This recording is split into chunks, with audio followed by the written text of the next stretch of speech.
So, tsagaan nyo na lang. Mahal na makuha nyo yung basic pointers tutorials. So, ikakabit na natin yung main journal guys. Ang ating mga birador, brad pink, saka brad payat. Ang poging ano.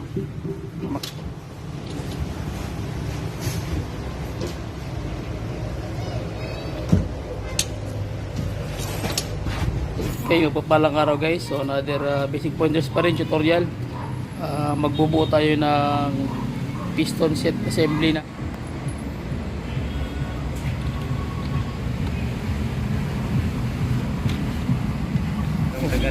Okay, so, lalagyan na tayo guys. Yung ano niyan, triangle. Ang paglagay. Okay, good. Tapos gana na mo. Para ko andit siya. Yung marking, kita niyo yung marking ngayon. Katapat dun sa ulo. So, ayan. So, may marking din yung ano niya. 5.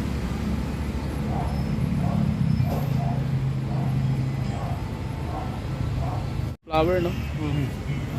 Ano, basic pointers pa rin guys. Kita nyo naman flower yung ano niya. Yung ball. Pag mawutong tag-ebad pa, paanda rin itong magtigam. Na amamuto siya? Oo, mawut sa karoon.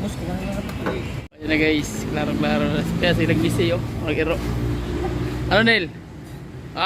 Kasawa ay langgit. Pagpalang araw guys, so another tutorial naman tayo about sa crankshaft main journal setup ng kanyang Ford Ranger 3.2. So 5 piston po ito guys. So samahan nyo ko sa simpleng tutorial kung paano natin bubuuhin yung kanyang pyesa from tawag na main journal papunta sa kanyang control bearing, main rod bearing, and then yung kanyang piston assembly, tapos yung kanyang pagkakabit-kabit ng kanyang mga timing mechanism dito sa loob.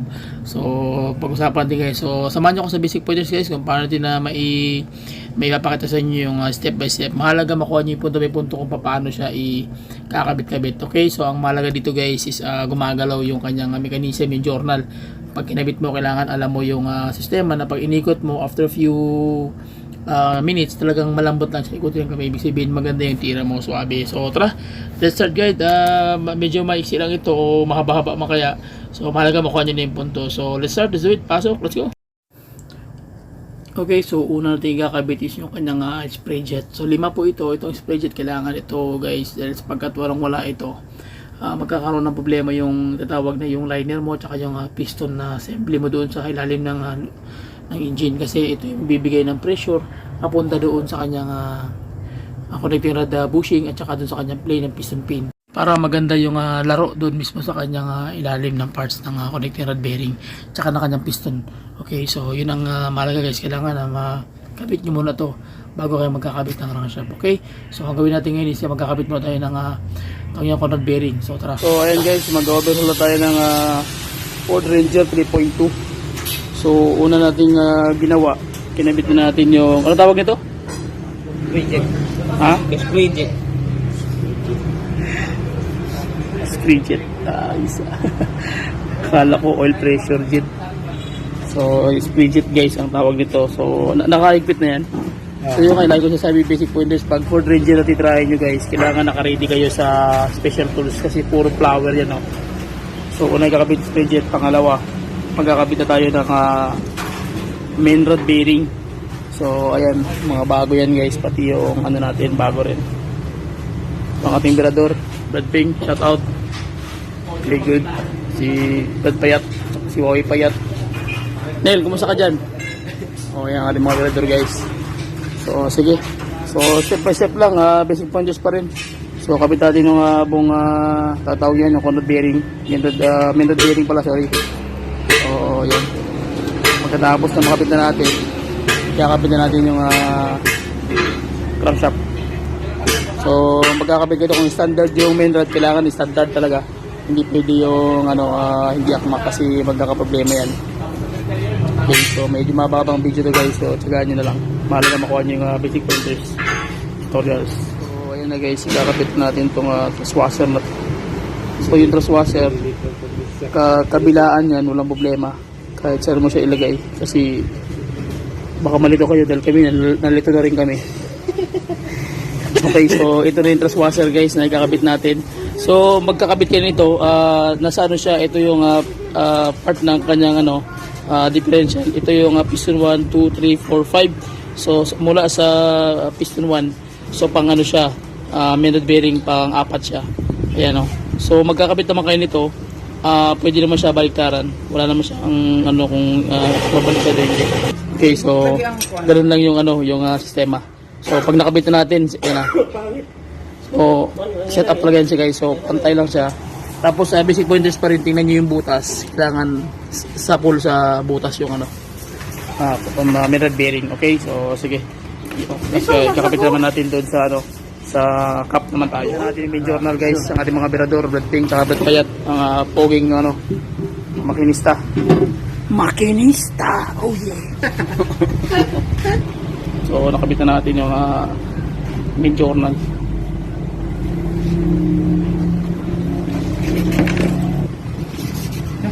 Okay. Okay, so yun, dapat umiikot ng kamay guys. Yan. So ano na, yung main cap. So natin ilalagay yung main cap bearing. So basic pointers pa din, magkakabit kayo ng ano, maglalagay kayo ng crankshaft. Kailangan nakapalis yung ano, yung main cap? main ano, yung crankshaft journal para maikot siya ng kamay tulad nito. Okay. Tanan, Greg. So yung sabi nga kanina, kailangan bibili kayo ng Ford Ranger na parts, kailangan Fumoco na brand guys, original talaga, kasi kung hindi medyo magbabago yung laro ng ano. Okay, so yan na guys, malinis na yung ano niya, yung yan, okay. So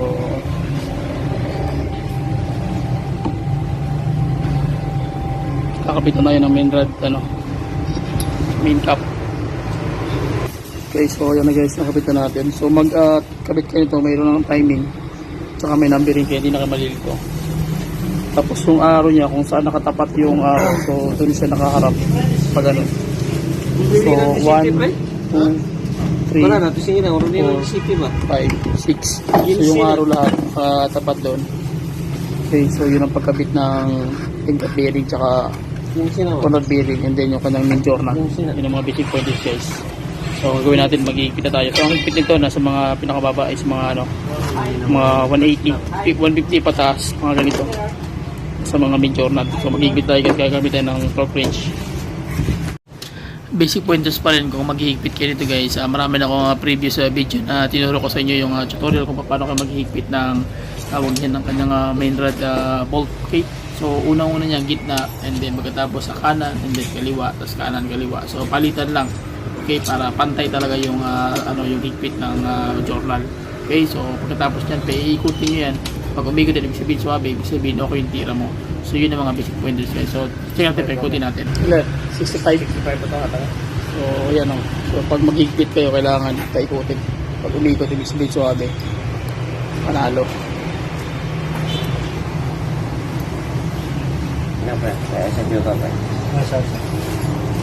So next move natin is yung kanyang piston na connecting rod assembly. So tara, let's go. So ito na guys, bubuuhin na namin to. Meron akong video content niyan guys kung paano siya binuo isa-isa, kung paano ko ginabit-kabit yung main rod bearing, yung bushing, yung ano, yung piston pin, and then yung lock niya, tsaka yung piston ring mechanism, step by step tutorials, mga marking pointers doon kung paano mo itatapat yung kanyang mga timing. Okay, so at least tawag niyan, hindi na natin pabahabain pa yung video nito about sa connecting rod. So diretso tayo guys sa ating pag-assemble. So tara, let's go. Okay, so ayan na yung ano guys, 5 piston. So same sila, Morocco and Fumoco na brand. So lahat yan bago. Okay, so set up na.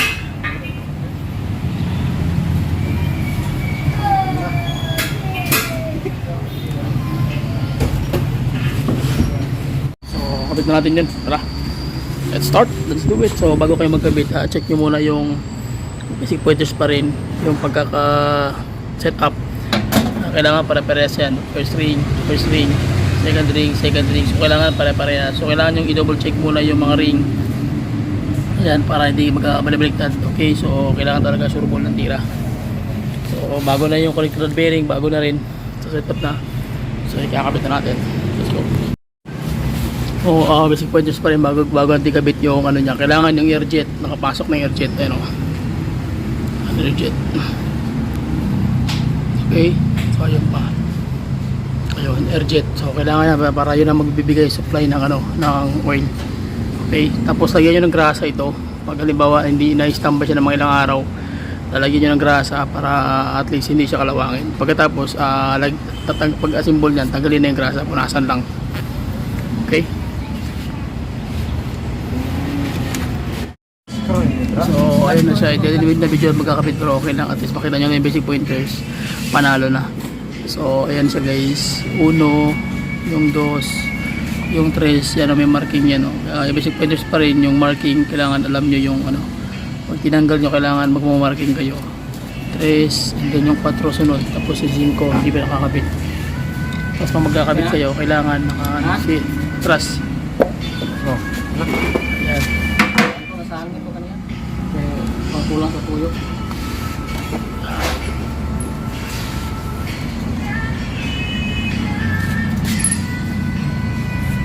Tapos yung marking niya, ito dapat nakatapat sa ulo. Okay, so ayan.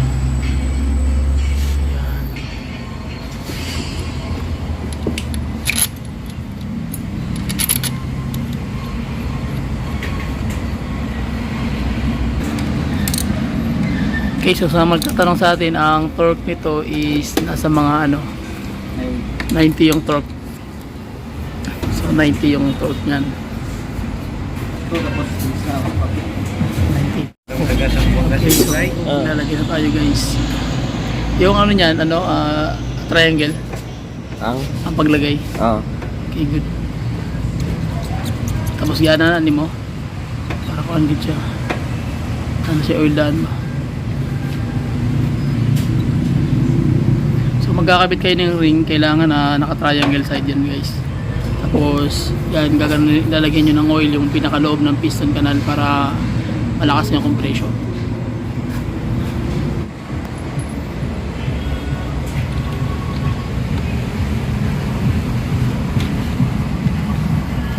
So nakabit na natin. Okay, so double check natin guys, nakabit na natin yung 4 na piston. So ayan, 1, 2, 3 and 4. So ang last na lang is yung kanyang number 5. So tara, kabit na natin tong number 5 guys. Set up na yung ano niya. Okay, so salpak na natin. Yun.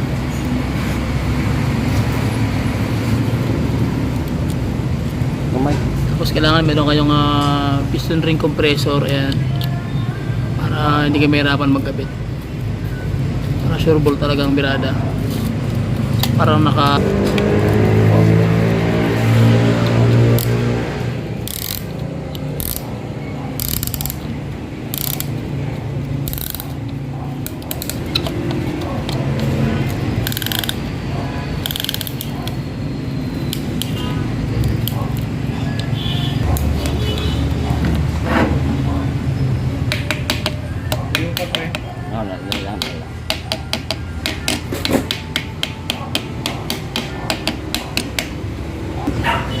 okay? Wait ka mo eh. Oops. Yun. So, okay. So, ayan na guys. Pumasok na yung marking. Kita nyo yung marking ngayon. Katapat dun sa ulo. So, ayan. So, may marking din yung ano niya. 5.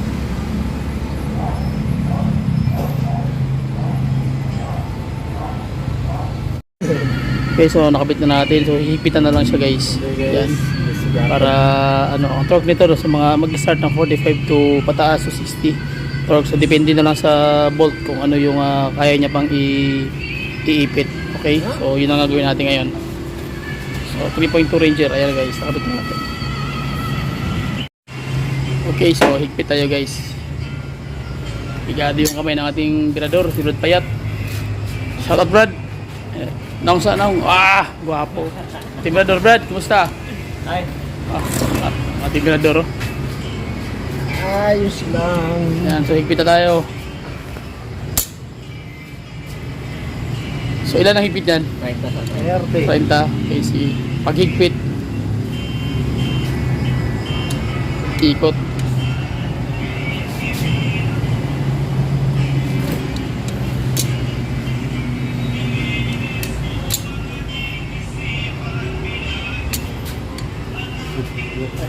Tapos higpit guys, ang gagawin nyo, iikutin nyo yun para makita nyo may sabit o wala. Yan. Special no, flower no. Mhm. Ano, basic pointers pa rin guys. Kita nyo naman flower yung ano niya, symbol.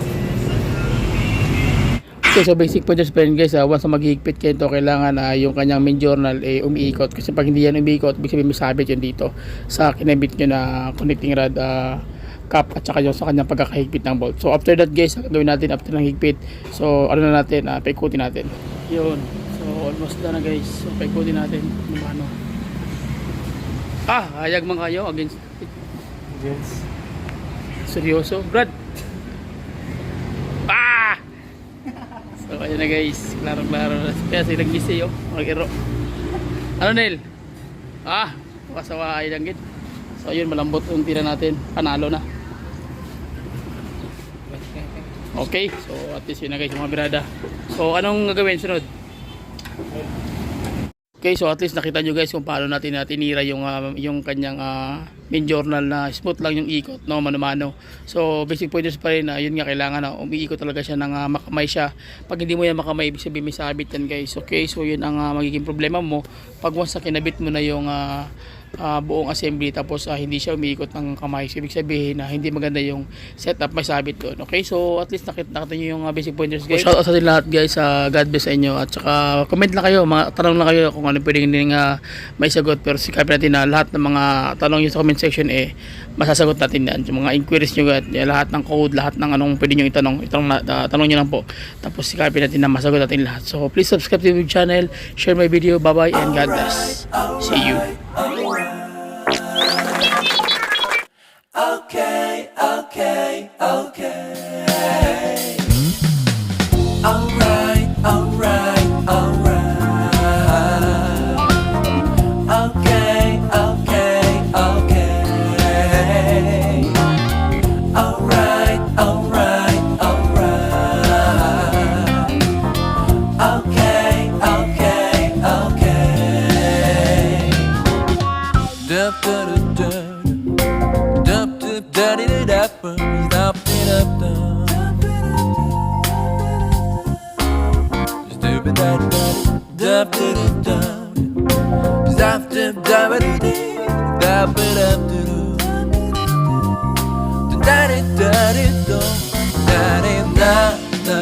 da da.